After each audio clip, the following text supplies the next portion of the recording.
اعوذ باللہ من الشیطان الرجیم بسم اللہ الرحمن الرحیم یسألونک عن الانفال قل الانفال للہ والرسول فاتقوا اللہ واصلحوا ذات بینکم وَأَطِیعُوا اللَّهَ وَرَسُولَهُ إِن كُنتُم مُؤْمِنِینَ صدق اللہ العظیم۔ اللہ کے نام سے جو بے انتہا مہربان اور رحم فرمانے والا ہے۔ تم سے انفال کے متعلق پوچھتے ہیں، کہو یہ انفال تو اللہ اور اس کے رسول کے ہیں، پس تم لوگ اللہ سے ڈرو اور آپس کے تعلقات درست کرو اور اللہ اور اس کے رسول کی اطاعت کرو اگر تم مومن ہو، سچ فرمایا اللہ نے۔ محترم حضرات، ہم سورہ انفال کے پس منظر کے بارے میں، بیک گراؤنڈ کے بارے میں جان رہے تھے کہ کس طرح مکہ میں نبی صلی اللہ علیہ وسلم کو ستایا گیا، پھر اس کے بعد نبی صلی اللہ علیہ وسلم نے ہجرت فرمائی اور مدینے آئے، لیکن یہاں بھی ان کی شرارتیں کم نہیں ہوئی مکہ والوں کی، اور انہوں نے عبداللہ ابن ابی کو ابھارنے کی کوشش کی جس کو راجہ بنانے والے تھے، لیکن نبی کریم صلی اللہ علیہ وسلم نے بڑی حکمت کے ساتھ اس بات کو دبا دیا۔ اب اس کے آگے کا ہے، پھر سعد بن معاذ رئیس مدینہ عمرے کے لیے مکہ گئے۔ ایک سعد بن معاذ تھے رضی اللہ تعالیٰ عنہ، بہت امیر آدمی تھے مدینہ کے، وہ مکہ کو عمرہ کے لیے گئے۔ وہاں عین حرم کے دروازے پر ابو جہل نے ان کو ٹوک کر کہا، تم تو ہمارے دین کے مرتدوں کو پناہ دو اور ان کی امداد و اعانت کا دم بھرو، اور ہم تمہیں اطمینان سے مکہ میں طواف کرنے دیں گے۔ اگر تم امیہ بن خلف کے مہمان نہ ہوتے تو زندہ یہاں سے نہیں جا سکتے۔ اس نے کہا کہ تم تو ہمارے جو مرتد ہو گئے، دین سے پھر گئے لوگ، ان کو مدد کر رہے ہو اور تم آ کے آرام سے یہاں عمرہ کر رہے ہو۔ اگر امیہ بن خلف کے نہیں ہوتے آپ پناہ میں تو ہم جو ہے نا مہمان نہ ہوتے تو ہم تم کو یہاں سے جانے نہیں دیتے۔ سعد رضی اللہ تعالیٰ عنہ نے جواب میں کہا، بخدا اگر تم مجھے اس چیز سے روکو تو میں تمہیں اس چیز سے روک دوں گا جو تمہارے لیے اس سے شدید تر ہے، یعنی مدینے پر سے تمہاری رہ گزر۔ انہوں نے کہا اگر مجھے طواف سے تم روکو گے تو میں تمہارا بازار کا راستہ ہی بند کر دوں گا، شام کا جو 2500 یا 2.5 لاکھ سالانہ کی جو تجارت ہوتی وہ سب بند ہو جائے گی تمہاری، کیونکہ راستہ تو وہیں سے گزرتا ہے۔ یہ گویا اہل مکہ کی طرف سے اس بات کا اعلان تھا کہ زیارت بیت اللہ کی راہ مسلمانوں پر بند ہے۔ اس کا اب یہ بتانے کا کیا تھا سعد کو، مکہ والوں نے بتایا اب ہم مسلمانوں کو عمرہ حج نہیں کرنے دیں گے، اور اس کا جواب اہل مدینہ کی طرف سے یہ تھا کہ شامی تجارت کا راستہ مخالفین اسلام کے لیے پرخطر ہے، اور ان کی طرف سے کیا دھمکی تھی مدینہ والوں کی طرف سے، اگر تم نے نہیں کرنے دیے تو تمہاری تجارت کے لیے ہمارے طرف سے پھر خطرہ پیدا ہوگا۔ اور فی الواقع اس وقت مسلمانوں کے لیے اس کے سوا کوئی تدبیر بنی تھی، کوئی دوسری تدبیر نہ تھی کہ اس تجارتی شاہراہ پر اپنی گرفت مضبوط کریں، تاکہ قریش اور دوسرے قبائل جن کا مفاد اس راستے سے وابستہ تھا، اسلام اور مسلمانوں کے ساتھ اپنی معاندانہ اور مزاحمانہ پالیسی پر نظر ثانی کرنے کے لیے مجبور ہو جائیں، اپنی دشمنی بھری اور مخالفت کی جو پالیسی ہے اس پہ وہ غور کرنے کے لیے تیار ہو جائیں کہ صاحب ہم مدینہ سے کریں گے تو ہماری تجارت کا مسئلہ پیدا ہو جائے۔ چنانچہ مدینہ پہنچتے ہی نبی صلی اللہ علیہ وسلم نے نوخیز اسلامی سوسائٹی کے شروعاتی نظم نسق اور اطراف مدینہ کی یہودی آبادیوں کے ساتھ معاملہ طے کرنے کے بعد سب سے پہلے جس چیز پر توجہ منتب فرمائی، نگاہ ڈالی مطلب، وہ اسی شاہراہ کا مسئلہ تھا۔ اس مسئلے میں حضور صلی اللہ علیہ وسلم نے 2 اہم تدبیریں اختیار کی۔ پہلے تو مدینہ میں آئے تو نبی صلی اللہ علیہ وسلم نے میثاق مدینہ کیا، یہودیوں سے کہا ہم تم سب ایک ملک کے رہنے والے ہیں، اور باہر سے کوئی حملہ کرے گا تو ہم دونوں کا نقصان ہوگا، تو جب کوئی باہر سے حملہ کرے گا تو ہم مل جل کر مقابلہ کریں گے۔ تو حضور نے یہودیوں کا، مشرکین کا، سب کا ساتھ لیا اور کہا کہ اگر مدینہ پہ کوئی حملہ کرے گا تو ہم سب مل کے لڑیں گے۔ ایسے معاہدے بھی ان کے ہو گئے۔ اب اس کے بعد تھا آس پاس کے علاقے کے جو قبائل رہتے تھے تو اس کو کیسے کیا جائے۔ ایک یہ کہ مدینہ اور ساحل بحر احمر، ریڈ سی کا جو کنارہ ہے، کے درمیان اس شاہراہ سے یعنی مین روڈ سے متصل جو قبائل آباد تھے ان کے ساتھ گفت و شنید شروع کی، بات چیت شروع کی اب نبی صلی اللہ علیہ وسلم، تاکہ وہ حلیفانہ اتحاد یا کم از کم طرفداری کے معاہدے پر عمل کرے۔ ایک تو وہ ہمارا ساتھ دیں، نبی صلی اللہ علیہ وسلم نے کہا تم ہمارا ساتھ دو ہم تمہارا ساتھ دیں گے، نہیں ہے تو دونوں طرف سے بھی نہیں، ہم جیسے تھے یہاں پر کہ نہ ہم روس کے ساتھ تھے نہ امریکہ کے ساتھ تھے، تو نان الائنمنٹ کی ہم جو ہے نا پالیسی پہ نبی صلی اللہ علیہ وسلم نے ان کو آمادہ کیا کہ دونوں میں سے ایک کام کرو۔ چنانچہ اس میں آپ صلی اللہ علیہ وسلم کو پوری کامیابی بھی۔ سب سے پہلے جوہنیہ سے، جو ساحل کے قریب پہاڑی علاقے میں ایک اہم قبیلہ تھا، معاہدہ نہ طرفداری طے ہوا۔ انہوں نے کہا کہ نہیں، ہم آپ کا بھی ساتھ نہیں دیں گے، نہ آپ کے خلاف لڑیں گے، نہ مکہ والوں کا ساتھ دیں گے، نہ ان سے لڑیں گے، ہم بیچ میں رہیں گے، ہے نا۔ پھر 1 ہجری کے آخر میں زمرہ سے، جن کا علاقہ یبو اور ذو العشرہ سے متصل تھا، دفاعی معاونت ڈیفینسیو الائنس کی قرارداد ہوئی۔ اب دوسروں کے ساتھ یہ ہوا، اگر کوئی مدینہ پہ لڑیں گے تو ہم آپ کا ساتھ دیں گے، ہمارے اوپر کوئی حملہ کرا تو آپ نے ہمارا ساتھ دیا۔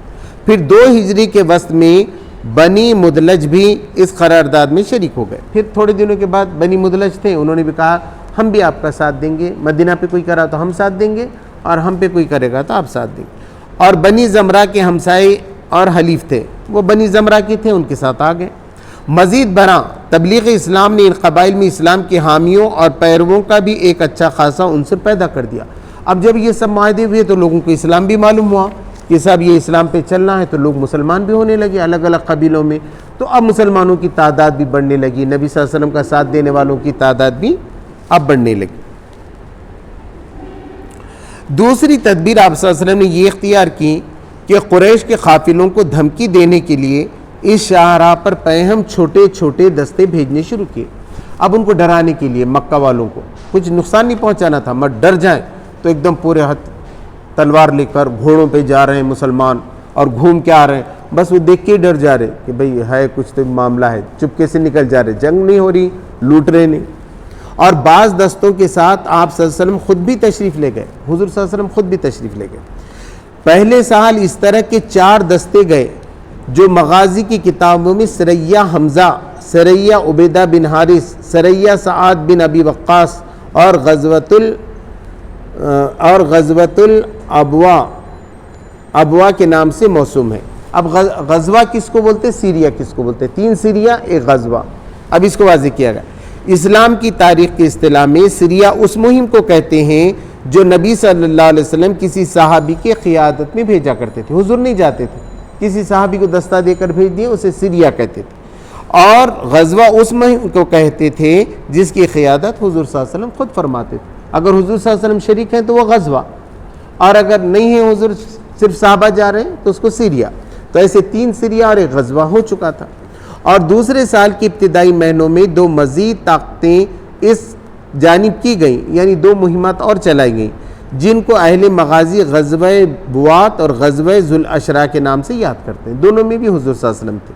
ان تمام مہموں کی 2 خصوصیتیں قابل لحاظ ہیں۔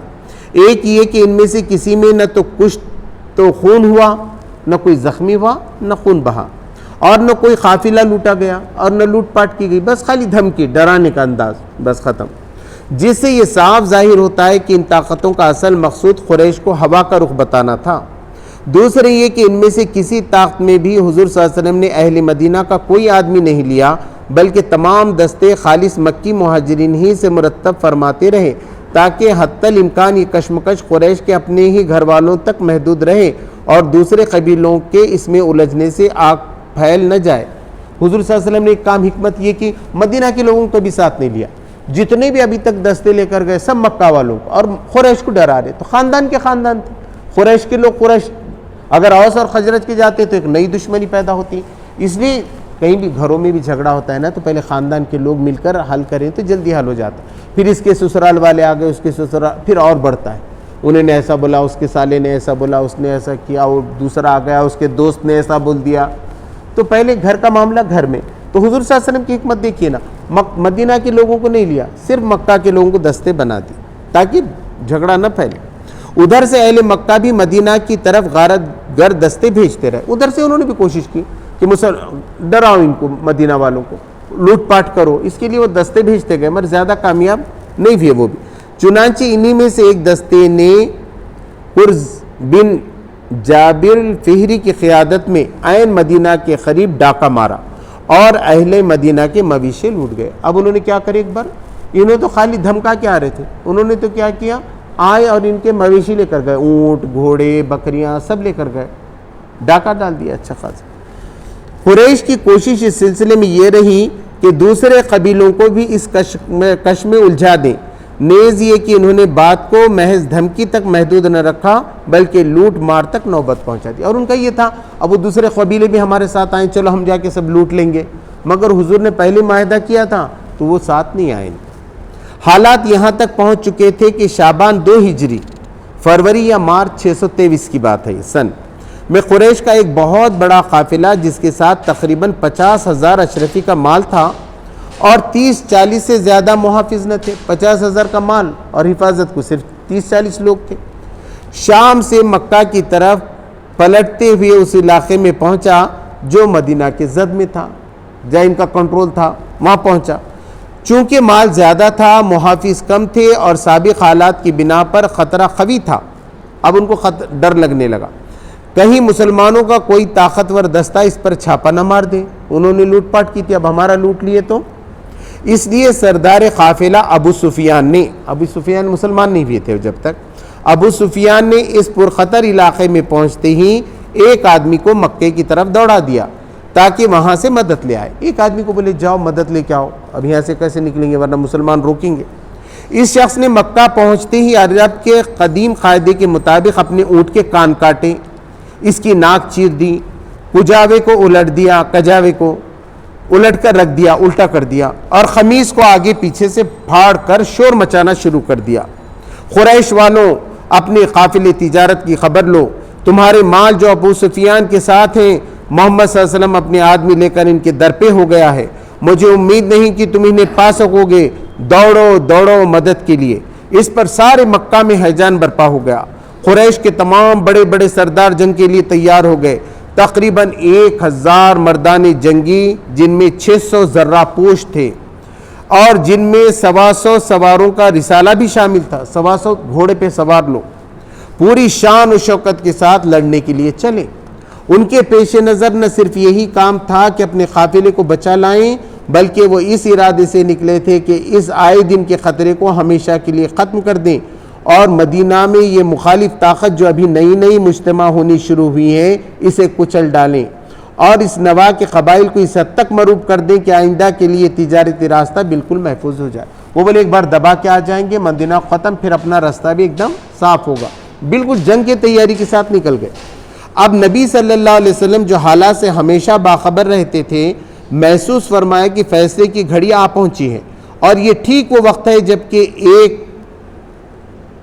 جسوارانہ اقدام کرنا، ہمت والا اقدام اگر نہ کر ڈالا گیا تو تحریک اسلامی ہمیشہ کے لیے بے جان ہو جائے گی، بلکہ دور نہیں کہ اس تحریک کے لیے سر اٹھانے کا پھر کوئی موقع ہی باقی نہ رہے۔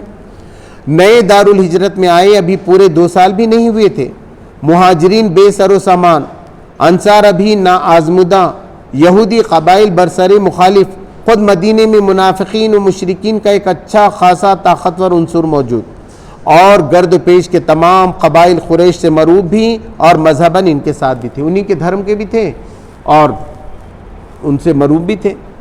ایسے حالات میں اگر قریش مدینہ پر حملہ آور ہو جائیں تو ہو سکتا ہے کہ مسلمانوں کی مٹھی بھر جماعت کا خاتمہ ہو جائے، لیکن اگر وہ حملہ نہ کریں اور صرف اپنے زور سے قافلے کو بچا کر ہی نکال لے جائیں اور مسلمان دب کے بیٹھے رہیں، تب بھی ایک لخت مسلمانوں کی ایسی ہوا اکھڑے گی کہ عرب کا بچہ بچہ ان پر دلیر ہو جائے گا اور ان کے لیے ملک بھر میں پھر کوئی جائے پناہ باقی نہ رہے گی۔ ایسا ہمت بڑھ جاتی، پھر وہ قوم کو مارنا شروع کرتے، مسلمانوں کو کرتے، لنچنگ کرتے، یا ان کی ہمت لوگوں کی بڑھنا شروع ہو جائے گی۔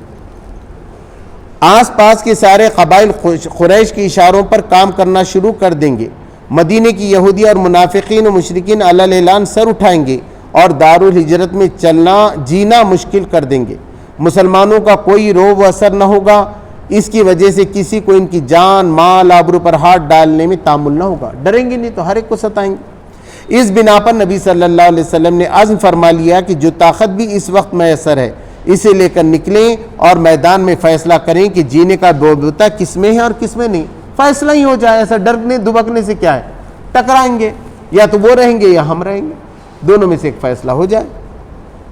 اس فیصلہ کن اقدام کا ارادہ کر کے آپ صلی اللہ علیہ وسلم نے انصار و مہاجرین کو جمع کیا اب جمع کیا مسجد میں نبی نے، مسجد نبی میں، اور ان کے سامنے ساری پوزیشن صاف صاف رکھ دیں کہ ایک طرف شمال میں یعنی اتر سے تجارتی قافلہ ہے، دوسری طرف دکشین سے قریش کا لشکر چلا رہا ہے۔ اللہ کا وعدہ ہے کہ ان دونوں میں سے کوئی ایک تمہیں مل جائے گا، یا تو لشکر سے جیتو گے یا قافلے کا مال تمہیں ملے گا، بتاؤ کس کے مقابلے میں چلنا چاہتے ہو؟ جواب میں ایک بڑے گروہ کی طرف سے اس خواہش کا اظہار ہوا کہ قافلے پہ حملہ کیا جائے۔ قافلہ آسان ہے، 30-40 میں پورا مال بھی مل جائے گا 50,000 کا، بعد میں دیکھیں گے۔ لیکن نبی صلی اللہ علیہ وسلم کے پیش نظر کچھ اور تھا، اس لیے آپ صلی اللہ علیہ وسلم نے اپنا سوال پھر دہرایا۔ اس پر مہاجرین چوکنا ہو گئے، اور ان میں سے مقداد بن عمرو نے اٹھ کر کہا، اے اللہ کے رسول صلی اللہ علیہ وسلم، جدھر آپ صلی اللہ علیہ وسلم کا رب حکم دے رہا ہے اسی طرف چلیے، ہم آپ کے ساتھ ہیں، جس طرف بھی آپ جائیں۔ ہم بنی اسرائیل کی طرح یہ کہنے والے نہیں ہیں کہ جاؤ تم اور تمہارا خدا دونوں لڑو، ہم تم تو یہاں بیٹھے رہیں گے، نہیں، ہم کہتے ہیں کہ چلیے آپ اور آپ کا خدا دونوں لڑیں، اور ہم آپ کے ساتھ جانیں لڑائیں گے جب تک ہم میں سے ایک آنکھ بھی گردش کر رہی ہے۔ مگر لڑائی کا فیصلہ انصار کی رائے معلوم کیے بغیر نہیں کیا جا سکتا تھا، یہ تو مہاجرین نے بول دیا، کیونکہ ابھی تک فوجی اقدامات میں ان سے کوئی مدد نہیں لی گئی تھی، جیسے میں نے کہا کبھی نہیں لیے تھے مدینہ کے لوگوں کو، اور ان کے لیے آزمائش کا پہلا موقع تھا کہ اسلام کی حمایت کا جو عہد انہوں نے اول روز کیا تھا بیت عقبہ میں وغیرہ، اور اسے وہ کہاں تک نبھانے کے لیے تیار ہے۔ اس لیے حضور صلی اللہ علیہ وسلم نے براہ راست ان کو مخاطب کیے بغیر پھر اپنا سوال دہرایا۔ حضور ان کی طرف نہیں دیکھے، مگر پھر بولے بتاؤ کیا کرنا چاہیے۔ اس پر سعد رضی اللہ تعالیٰ نے بن معاذ اٹھے اور انہوں نے عرض کیا، شاید حضور صلی اللہ علیہ وسلم کا روئے سخن یعنی بات ہماری طرف ہے۔ فرمایا حضور صلی اللہ علیہ وسلم نے ہاں۔ انہوں نے کہا، اب انہوں نے جو بات کہی، ہم آپ پر ایمان لائے ہیں، آپ کی تصدیق کر چکے ہیں، آپ جو کچھ لائیں وہ حق ہے، اور آپ سے ہم سننے اور اطاعت کا عہد باندھ چکے ہیں۔ پس اے اللہ کے رسول صلی اللہ علیہ وسلم، جو کچھ آپ نے ارادہ فرما لیا ہے اسے کر گزریے۔ قسم اس ذات کی جس نے آپ کو حق کے ساتھ بھیجا ہے، اگر آپ ہمیں لے کر سمندر میں جا پہنچیں، اس میں اتر جائیں تو ہم آپ کے ساتھ کودیں گے، اور ہم میں سے ایک بھی پیچھے نہ رہے گا۔ ہم کو یہ ہرگز ناگوار نہیں ہے کہ آپ کل ہمیں لے کر دشمن سے جا بھیڑیں۔ ہم جنگ میں ثابت قدم رہیں گے، مقابلے میں سچی جانثاری دکھائیں گے، اور بعید نہیں کہ اللہ آپ کو ہم سے وہ کچھ دکھوائے جسے دیکھ کر آپ کی آنکھیں ٹھنڈی ہو جائیں گی۔ بس اللہ کی برکت کے بھروسے پر ہمیں لے چلیں۔ یہ تھی شان، یہ پورا تبصرہ ہے۔ انہوں بھی تیار ہو گئے، انصار بھی تیار ہو گئے، مہاجر بھی تیار ہو گئے کہ ہم اب تیار ہیں آپ کے لیے۔ ان تقریروں کے بعد فیصلہ ہو گیا کہ قافلے کے بجائے لشکر قریشی کے مقابلے میں چلنا چاہیے، لیکن یہ فیصلہ کوئی معمولی فیصلہ نہ تھا۔ جو لوگ اس تنگ وقت میں لڑائی کے لیے اٹھ کھڑے ہوئے تھے ان کی تعداد 300 سے کچھ زائد تھی۔ 86 مہاجر تھے، اس میں 61 قبیلے اوس کے تھے اور 170 قبیلے خزرج کے تھے، جن میں صرف 2-3 کے پاس گھوڑے تھے، اور باقی آدمیوں کے لیے 70 اونٹوں سے زیادہ نہ تھے، جن پر 3-3 4-4 اشخاص باری باری سے سوار ہوتے تھے۔ ان کے پاس گھوڑے تھے 125، ان کے پاس تو کتنے تھے؟ 4-5 گھوڑے تھے اور 70 اونٹ تھے جس پہ سب کو بیٹھنا پڑتا تھا۔ صرف 60 آدمیوں کے پاس زرہیں تھیں، ان کے پاس کئی زرہیں تھیں، ان کے پاس صرف 60 آدمیوں کے پاس۔ اس لیے چند سرفروش فدائیوں کے سوا اکثر آدمی جو اس خطرناک مہم میں شریک تھے دلوں میں سہم رہے تھے، اور انہیں ایسا محسوس ہوتا تھا کہ جانتے بوجھتے موت کے منہ میں جا رہے۔ اب صاف معلوم ہو رہا تھا یہ موت کے منہ میں جانا ہے۔ 1000 کی فوج، اپنے پاس تو کچھ بھی سر و سامان نہیں ہے۔ یہ ہے وہ تاریخی جنگ جس نے مسلمانوں کو ایک دم غلبہ دلا دیا۔ مصلحت پرست لوگ جو اگرچہ دائرے اسلام میں داخل ہو چکے تھے مگر ایسے ایمان کے قائل نہ تھے جس میں جان و مال کا ضیاع ہو۔ لوگ آسان اسلام چاہتے، ایسا خطرے کا اسلام نہیں چاہتے۔ وہ اس مہم کو دیوانگی سے تعبیر کر رہے تھے، اور ان کا خیال یہ تھا کہ دینی جذبے نے ان لوگوں کو پاگل بنا دیا ہے، مگر نبی صلی اللہ علیہ وسلم اور مومنین صادقین یہ سمجھ چکے تھے کہ یہ وقت جان کی بازی لگانے ہی کا ہے۔ اس لیے اللہ کے بھروسے پر وہ نکل کھڑے ہوئے، اور انہوں نے سیدھی جنوب مغرب کی راہ لی جدھر سے قریش کا لشکر آ رہا تھا۔ حالانکہ اگر ابتدا میں قافلے کو لوٹنا مقصود ہوتا تو شمال مغرب کی راہ لیتے۔ 17 رمضان کو بدر کے مقام پر فریقین کا مقابلہ ہوا، جس وقت دونوں لشکر ایک دوسرے کے مقابلے ہوئے، اور نبی صلی اللہ علیہ وسلم نے دیکھا کہ 3 کافروں کے مقابلے میں ایک مسلمان ہے، اور وہ بھی پورے طرح مسلح نہیں تو خدا کے آگے دعا کے لیے ہاتھ پھیلا دیے اور انتہائی خضوع و تضرع یعنی گڑگڑاتے ہوئے کے ساتھ عرض کرنا شروع کیا، خدایا یہ ہیں قریش اپنے سامان غرور کے ساتھ آئے ہیں تاکہ تیرے رسول کو جھوٹا ثابت کر دیں، خدا بندہ بس اب آ جائے تیری وہ مدد جس کا تو نے مجھ سے وعدہ کیا ہے۔ اے خدا اگر آج یہ مٹھی بھر جماعت ہلاک ہو گئی تو روئے زمین پر پھر تیری عبادت نہ ہوگی۔ اس معرکہ کارساز میں سب سے زیادہ سخت امتحان مہاجرین مکہ کا تھا، جن کے اپنے بھائی بند ان کے سامنے تھے، کسی کا باپ سامنے تھا، کسی کا بیٹا سامنے تھا، کسی کا چچا سامنے تھا، کسی کا ماموں، کسی کا بھائی، اور اس کی تلوار کی زد میں آ رہا تھا اور اپنے ہاتھوں سے اپنی جگر کے ٹکڑوں کو کاٹنا پڑ رہا تھا۔ اس کڑی آزمائش سے صرف وہی لوگ گزر سکتے تھے جنہوں نے پوری سنجیدگی کے ساتھ حق سے رشتہ جوڑا ہو اور جو باطل کے ساتھ سارے رشتے قطع کر ڈالنے پر تل گئے ہوں۔ اور انصار کا امتحان بھی کچھ کم سخت نہ تھا۔ اب تک تو انہوں نے عرب کے طاقتور ترین قبیلے قریش اور اس کے حلیف قبائل کی دشمنی صرف اس حد تک مول لی تھی کہ ان کے علی الرغم مسلمانوں کو اپنے یہاں پناہ دی تھی، لیکن اب تو وہ اسلام کی حمایت میں ان کے خلاف لڑنے بھی جا رہے تھے، جس کے معنی یہ تھی کہ ایک چھوٹی سی بستی جس کی آبادی چند ہزار نفوس سے زیادہ نہیں ہے، سارے ملک عرب سے لڑائی مول لے رہی ہے۔ یہ جسارت صرف وہی لوگ کر سکتے تھے جو کسی صداقت پر ایسا ایمان لے آئے ہوں کہ کسی کی خاطر اپنی ذاتی مفاد کی انہیں ذرا برابر پرواہ نہ رہی ہو۔ آخرکار ان لوگوں کی صداقت ایمانی خدا کی طرف سے نصرت کا انعام حاصل کرنے میں کامیاب ہو گئی، اور قریش اپنے سارے غروری طاقت کے باوجود ان بے سر و سامان فدائیوں کے ہاتھوں شکست کھا گئے۔ ان کے 70 آدمی مارے گئے، قریش کے 70 آدمی مارے گئے، 70 قید ہو گئے، اور ان کا سر و سامان غنیمت میں مسلمانوں کے ہاتھ آ گیا۔ جو سامان تھا وہ سب مسلمانوں کے ہاتھ میں آ گیا۔ قریش کے بڑے بڑے سردار جو ان کے گلہائے سرسب اور اسلام کی مخالف تحریک کے روح رواں تھے، یعنی بڑے لیڈرز تھے ان کے، اس مارکے میں ختم ہو گئے، اور اس فیصلہ کن فتح نے عرب میں اسلام کا ایک قابل لحاظ طاقت بنا دیا، جیسے کہ ایک مغرب محقق نے لکھا ہے، ایک انگریز نے لکھا ہے، بدر سے پہلے اسلام محض ایک مذہب اور ریاست تھا، مگر بدر کے بعد وہ مذہب ریاست بلکہ خود ریاست بن گیا۔ اب اسلام صرف ایک مذہب نہیں تھا، ایک ریاست بھی تھا۔ یہ تھی بدر کی کمال۔ اب اس میں کیا کیا بحثیں ہیں کہ ان باتوں پہ بحث کی گئی ہے؟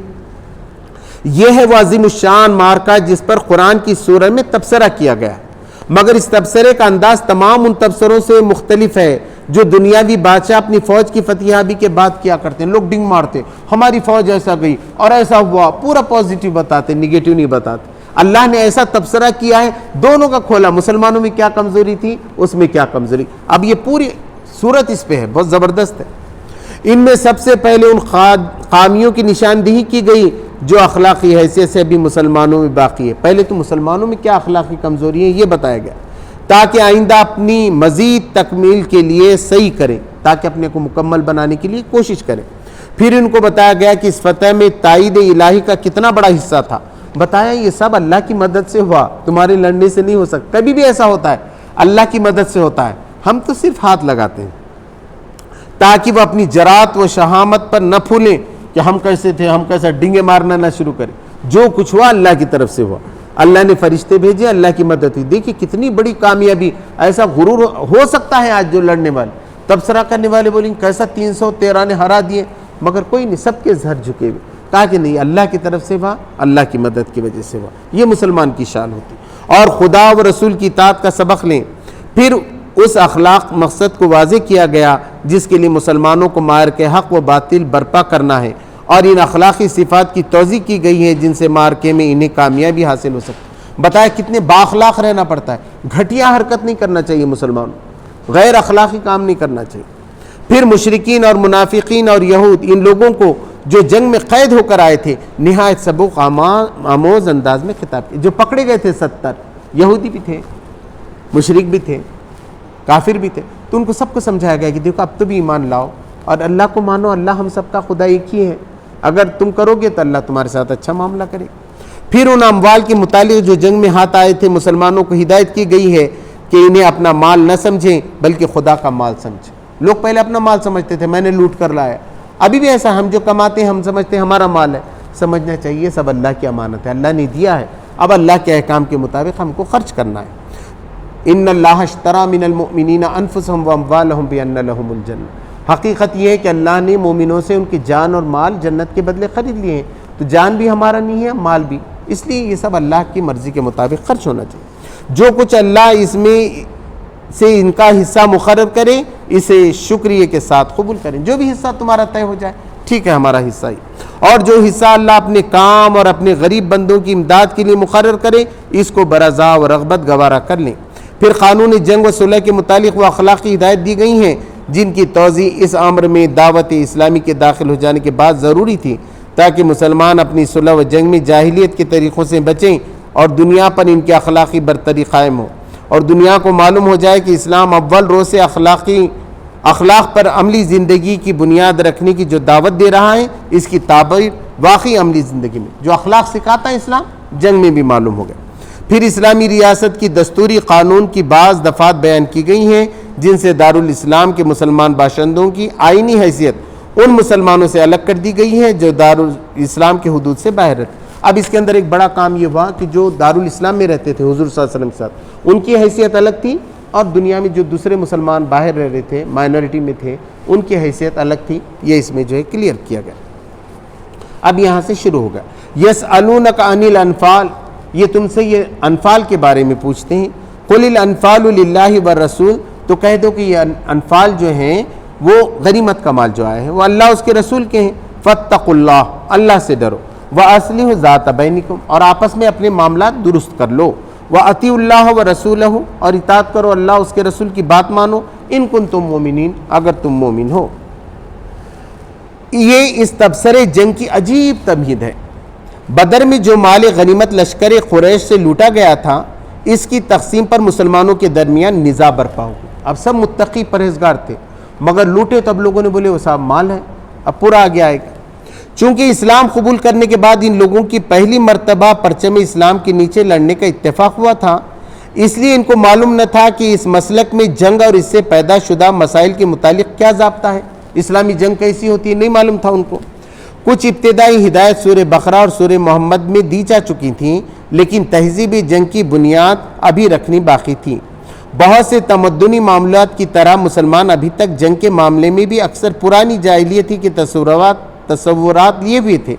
اس وجہ سے بدر کی لڑائی میں کفار کی شکست کے بعد جن لوگوں نے جو کچھ مال غنیمت لوٹا تھا وہ عرب کے پرانے طریقے کے مطابق اپنے آپ کو اس کا مالک سمجھ بیٹھے۔ اب جو لوٹا تو پہلے ایسا تھا جس کے ہاتھ کو جو لگا اس کا رہتا تھا، تو اب مسلمانوں نے بھی یہ سمجھے ہم نے وہ لوٹے مال لوٹے، کسی کو زیور ملا، کسی کو ٹیپ ملی، کسی کو کچھ ملا، کسی کو تلوار ملی۔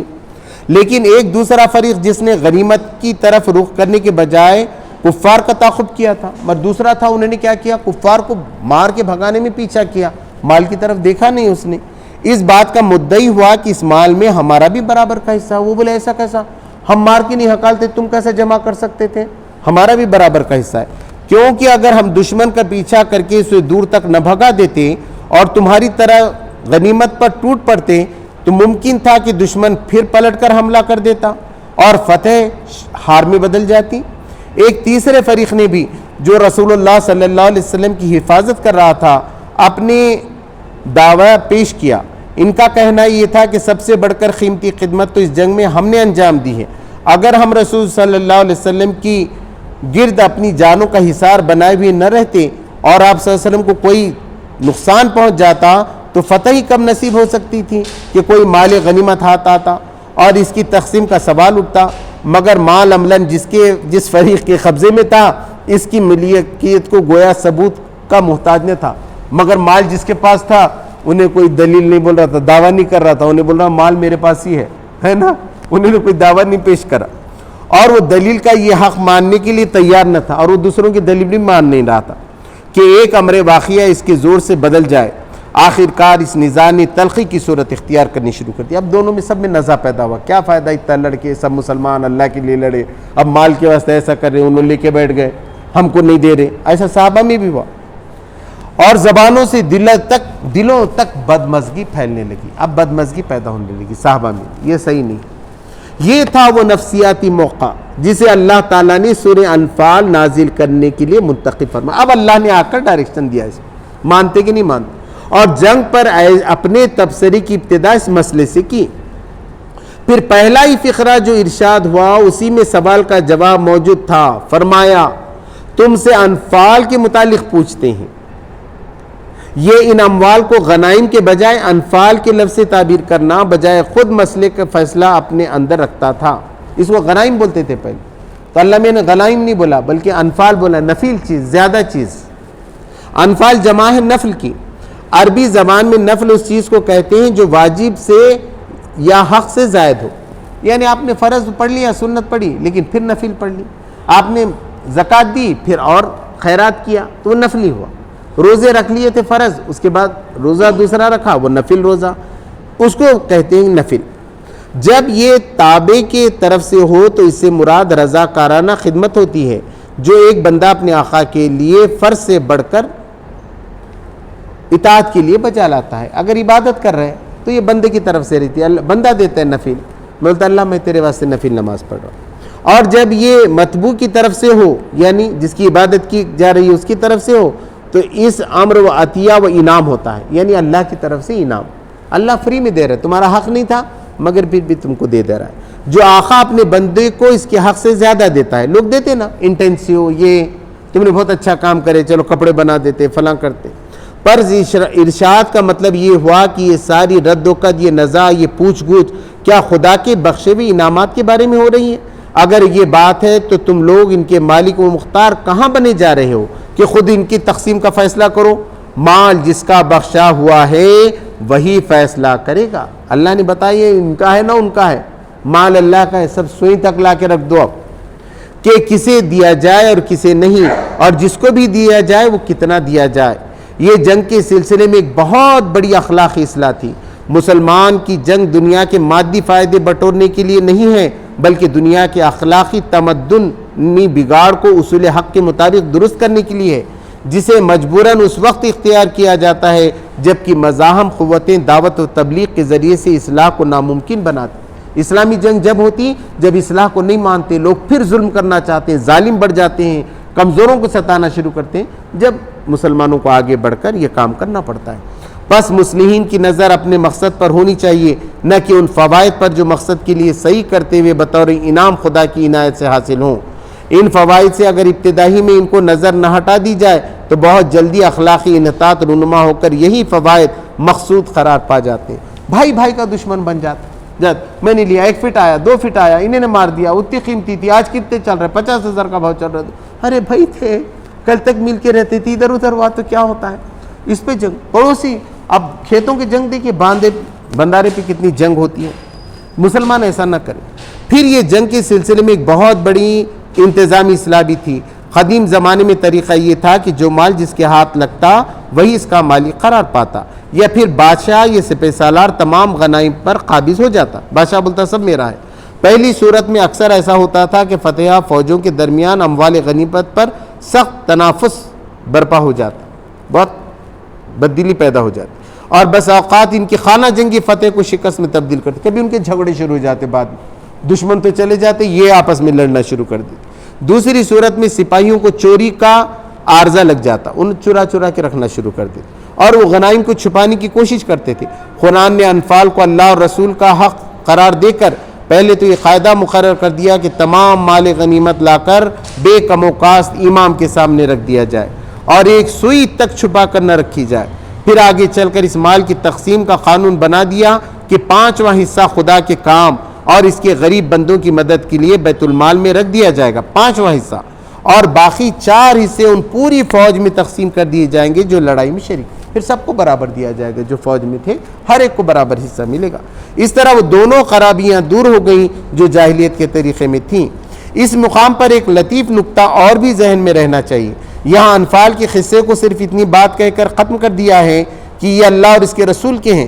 تقسیم کے مسئلے کو یہیں نہیں چھیڑا گیا ہے تاکہ پہلے تسلیم و اطاعت مکمل ہو جائے. خالی یہاں کہا گیا اللہ اس کے رسول کا مال ہے, اب تقسیم کیسے ہوگی یہ نہیں بتایا یہاں پر.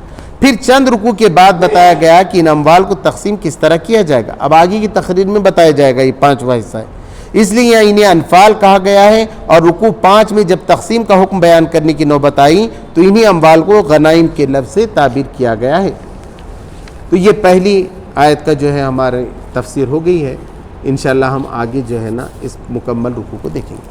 اللہ سے دعا ہے کہ ہم کو قرآن کو صحیح معنوں میں پڑھنے، سمجھنے، اس پہ عمل کرنے کی توفیق عطا فرمائے۔ ربنا آتینا فی الدنیا حسنۃ وفی الآخرۃ حسنۃ وقنا عذاب النار۔ سبحان ربک رب العزۃ عما یصفون وسلام علی المرسلین والحمد للہ۔